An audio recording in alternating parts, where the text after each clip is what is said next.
కావాలి. స్తోత్రం. అర్థమైందా? ఏం కావాలి? ఆ ఇల్లు మళ్ళా మనకు దొరకాలంటే ఏం చేయాలి? అమ్మినటువంటి కొన్న వ్యక్తి నుంచి మరలా దాన్ని మనకు కొని మనకి ఇవ్వాలి. అర్థమైందా?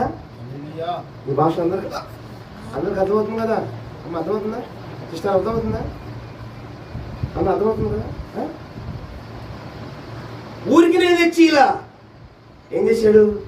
సిలువలో వేలాడి, యేసుక్రీస్తు సిలువలో వేలాడి,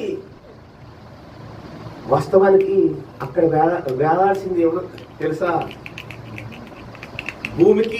ఈ భూమికి ఆకాశానికి మధ్యలో ఇప్పుడు సిలువలో వేలాడుతున్నాడు కదా యేసుక్రీస్తు. అక్కడ వేలాడవలసింది ఎవరో తెలుసా? ఆదాము పుట్టిన మనమందరం వేలాడిసింది. ఆదాము పుట్టినటువంటి మనందరం కూడా ఇక్కడ సిలువలో వేలాడాల్సింది. కానీ మనందరి బదులు సిలువలో ఎవరు వేలాడుతూ ఉన్నారు?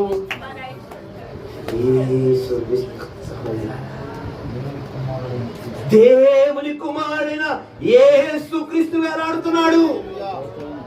స్తోత్రం. హల్లెలూయా. మంచి అర్థం చేసుకోండి.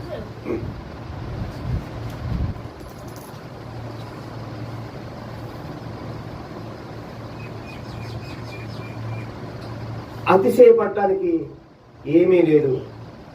అంటే ఇప్పుడు ఇక మనం అతిశయపడటానికి తిరిగి మనము అమ్ముకున్న ఇంటికి మనం వచ్చాము. ఇప్పుడు మంచిగా అర్థం చేసుకోండి. తిరిగి అమ్ముకున్న ఇంటికి మనం వచ్చాము. ఎవరు కొన్నారు? నేను కొంటే వచ్చానా? మీరు కొంటే వచ్చారా? ఎవరు కొనిచ్చారు? మంచిగా అర్థం చేసుకోండి. మనము కొనలా, మన బదులు మనకు కావాలని తండ్రి అయిన తన కుమారుడైన యేసుక్రీస్తు ద్వారాగా మనకు ఆ ఇల్లు మళ్ళా మనకు ఇస్తున్నాడు. స్తోత్రం. హల్లెలూయా. దీంట్లో ఏమండి చూసారా? నేను అమ్మిన ఇల్లు నేను ఎట్టకున్నాను చూసారా? గతంలో నేను అమ్ముకున్నానని మీరు అందరూ అంటున్నారు కదా. ఇప్పుడు అదిగో చూసావా? నేను ఎట్టకున్నాను ఇల్లు. ఆ ఇల్లు నేను ఎట్టుకున్నాను చూసావా? కొంచెం ఒక సమయంలో మనం ఒక వస్తువు ఏదన్నా కొంటే చాలా తెలియకుండానే అతిశయిస్తాం. అవునా కదా? అవునా కదా? మనకు తెలియకుండానే అతిశయిస్తాం.